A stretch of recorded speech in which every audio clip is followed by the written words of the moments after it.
नमस्कार दोस्तों, स्वागत करता हूँ आप सभी का हमारे चैनल में। दोस्तों, आज मैं आपके लिए क्वेश्चन लेके आया हूँ। वो क्वेश्चन है, explain the meaning and scope of social demography, discuss it's relationship with other social sciences. सामाजिक जनसांख्यिकी का अर्थ और दायरा स्पष्ट कीजिए, अन्य सामाजिक विज्ञानों के साथ इसके संबंध की विवेचना कीजिए। दोस्तों, शुरू करते हैं आज का टॉपिक।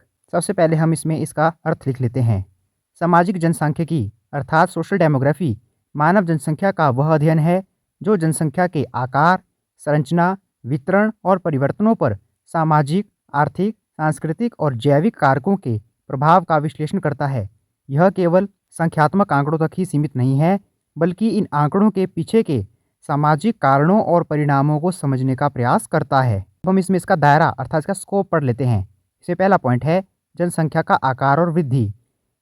किसी क्षेत्र या देश में कुल जनसंख्या कितनी है और यह कैसे बढ़ या घट रही है, इसमें ऐतिहासिक रुझानों और भविष्य के अनुमानों का अध्ययन शामिल है। अगला है जनसंख्या की संरचना। इसमें जनसंख्या की आयु, लिंग, वैवाहिक स्थिति, शिक्षा का स्तर, व्यवसाय, धर्म, जातीयता आदि का विश्लेषण किया जाता है। ये कारक सामाजिक और आर्थिक विकास को प्रभावित करते हैं। अब है जनसंख्या का वितरण। लोग किसी क्षेत्र में कैसे वितरित हैं, ग्रामीण बनाम शहरी क्षेत्रों में, घनी आबादी बनाम विरल आबादी वाले क्षेत्रों में। इसमें शहरीकरण और ग्रामीण शहरी प्रवासन का भी अध्ययन शामिल है।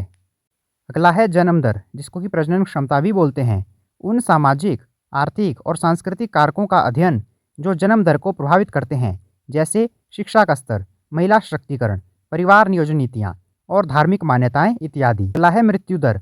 उन कारकों का विश्लेषण जो मृत्यु दर को प्रभावित करते हैं, जैसे स्वास्थ्य सुविधाएं, पोषण, जीवन शैली, बीमारियां, स्वच्छता इत्यादि। इसमें शिशु मृत्यु दर और मातृ मृत्यु दर जैसी विशिष्ट आंकड़े भी शामिल हैं। अगला है प्रवास। लोगों का एक स्थान से दूसरे स्थान पर जाना। इसमें आंतरिक प्रवास देश के भीतर और अंतर्राष्ट्रीय प्रवास देशों के बीच दोनों शामिल है।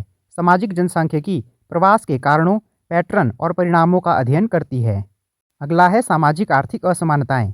जनसंख्या के विभिन्न समूहों के बीच सामाजिक और आर्थिक असमानताओं का अध्ययन, जैसे आय, शिक्षा और स्वास्थ्य में अंतर।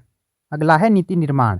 जनसंख्या संबंधी आंकड़ों और विश्लेषण का उपयोग करके विभिन्न सरकारी और सामाजिक नीतियों का निर्माण, जैसे स्वास्थ्य नीतियाँ, शिक्षा नीतियाँ, रोजगार नीतियाँ और आवास नीतियाँ। तो दोस्तों, यहाँ पर हमने सामाजिक जनसांख्यिकी का स्कोप यानी कि दायरा पढ़ लिया है, जिसमें कि जन्म दर, मृत्यु दर, जनसंख्या का आकार, वितरण, परिवर्तन, नीति निर्माण इत्यादि शामिल हैं। अब हम इसका अन्य सामाजिक विज्ञानों के साथ संबंध देखते हैं। सबसे पहले इसका संबंध है समाजशास्त्र के साथ।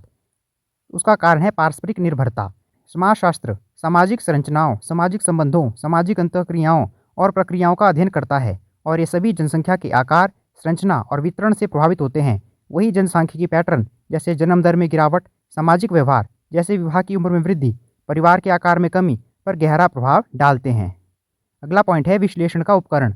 जनसांख्यिकी समाजशास्त्रियों को सामाजिक मुद्दों, सामाजिक संबंधों और सामाजिक प्रक्रियाओं के विकास और निरंतरता को समझने के लिए एक महत्वपूर्ण उपकरण और डेटा प्रदान करती है। उदाहरण के लिए सामाजिक गतिशीलता, वर्ग संरचना, शहरीकरण, परिवार संरचना में परिवर्तन, धार्मिक व्यवहार और जाति व्यवस्था जैसे समाजशास्त्रीय अवधारणाओं को समझने के लिए जनसांख्यिकी आंकड़ों का उपयोग किया जाता है। अगला जो संबंध है इसका, वह है अर्थशास्त्र यानी कि इकोनॉमिक्स के साथ। इसका कारण है आर्थिक विकास और जनसंख्या। किसी देश का उत्पादन स्तर, आर्थिक विकास की दर, राष्ट्रीय और प्रति व्यक्ति आय, रोजगार, गरीबी और रहन सहन का स्तर सभी उस देश की जनसंख्या के आकार, गठन और वितरण पर निर्भर करते हैं। अगला है मानव संसाधन। जनसंख्या आर्थिक गतिविधियों के लिए मानव संसाधन प्रदान करती है। एक युवा और शिक्षित जनसंख्या आर्थिक विकास को बढ़ावा दे सकती है, जबकि एक वृद्ध जनसंख्या सामाजिक सुरक्षा प्रणालियों पर दबाव डाल सकती है। उपभोग और उत्पादन। जनसंख्या का आकार और संरचना उपभोग पैटर्न और उत्पादन आवश्यकताओं को प्रभावित करती है। उदाहरण बेरोजगारी, श्रम बाजार, आय असमानता, प्रति व्यक्ति आय, गरीबी, स्वास्थ्य पर खर्च जैसे आर्थिक मुद्दों का अध्ययन जनसांख्यिकी परिप्रेक्ष्य से किया जाता है। अगला जो इसका संबंध है वो है भूगोल से अर्थात जियोग्राफी के साथ। इसका कारण है स्थानिक वितरण। भूगोल जनसंख्या के स्थानिक वितरण, घनत्व, प्रवासन पैटर्न और उनके पर्यावरणीय कारकों के साथ संबंधों पर ध्यान केंद्रित करता है। क्षेत्रीय भिन्नताएं। जनसंख्या भूगोल विभिन्न क्षेत्रों में जनसंख्या की विशेषताओं में पाई जाने वाली क्षेत्रीय भिन्नताओं और जनसंख्या तथा पर्यावरण के बीच अंतर संबंधों से उत्पन्न सामाजिक आर्थिक प्रतिरूपों का अध्ययन करता है। उदाहरण, ग्रामीण शहरी प्रवास, शहरी फैलाव, क्षेत्रीय असमानताएं, संसाधनों का वितरण और उनका जनसंख्या पर प्रभाव, प्राकृतिक आपदाओं का जनसंख्या वितरण पर प्रभाव जैसे विषयों का अध्ययन। अगला जो इसका संबंध है वो है इतिहास के साथ, हिस्ट्री के साथ संबंध। जनसंख्या परिवर्तन के कारण इतिहासकार जनसंख्या परिवर्तनों जैसे अकाल, युद्ध, महामारियों के कारणों और परिणामों को समझने के लिए जनसांख्यिकीय आंकड़ों का उपयोग करते हैं। सामाजिक और आर्थिक विकास पर प्रभाव, जनसंख्या में ऐतिहासिक परिवर्तन कैसे सामाजिक, आर्थिक और राजनीतिक विकास को प्रभावित करता है, इसका अध्ययन किया जाता है। अगला जो इसका संबंध है वो है राजनीतिक विज्ञान अर्थात पॉलिटिकल साइंस के साथ संबंध। इसमें जो पहला कारण है वह मतदान पैटर्न। जनसंख्या की संरचना मतदान पैटर्न और राजनीतिक प्रतिनिधित्व को प्रभावित करती है। सरकारी नीतियाँ, जनसंख्या वृद्धि, आयु संरचना और प्रवास सरकार की नीतियों जैसे शिक्षा, स्वास्थ्य या सामाजिक सुरक्षा को सीधे तौर पर प्रभावित करते हैं। अंतर्राष्ट्रीय संबंध, जनसंख्या के मुद्दे जैसे शरणार्थी संकट या प्रवासन अंतर्राष्ट्रीय संबंधों और भू राजनीति को प्रभावित करते हैं। अगला जो पॉइंट है वो है लोक स्वास्थ्य, पब्लिक हेल्थ के साथ संबंध। इसमें जो पहला कारण है वह है स्वास्थ्य संबंधी रुझान। मृत्यु दर, रुग्णता दर, जन्म दर जैसे आंकड़े स्वास्थ्य संबंधी रुझानों और बीमारियों के प्रसार को समझने में मदद करते हैं। अगला कारण है स्वास्थ्य सेवा नियोजन।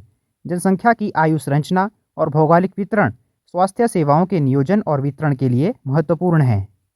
अगला है महामारी विज्ञान।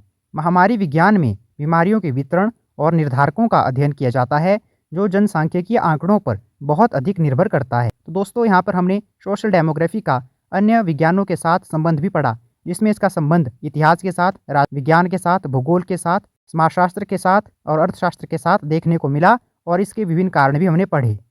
दोस्तों अब हम इसका निष्कर्ष लिख लेते हैं।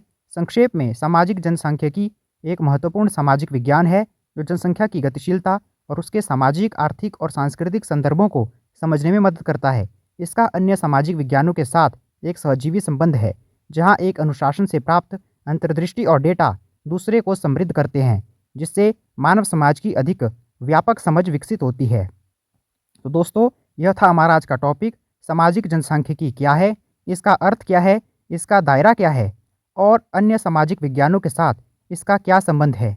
दोस्तों उम्मीद करता हूँ कि आपको आज का टॉपिक है आसानी से समझ आ गया होगा और जब भी आपकी परीक्षा में आपको देखने को मिलेगा तो आप बड़ी ही आसानी से इसको परीक्षा में लिख कर आएंगे और अच्छे से अच्छे नंबर प्राप्त करेंगे। अगली वीडियो आपको इस टॉपिक पर चाहिए यह भी हमें कमेंट करके बता सकते हैं। अगर आपको हमारी आज की वीडियो अच्छी लगी है तो आप इसे लाइक कर सकते हैं, शेयर कर सकते हैं और हमारे चैनल को सब्सक्राइब कर सकते हैं। धन्यवाद दोस्तों।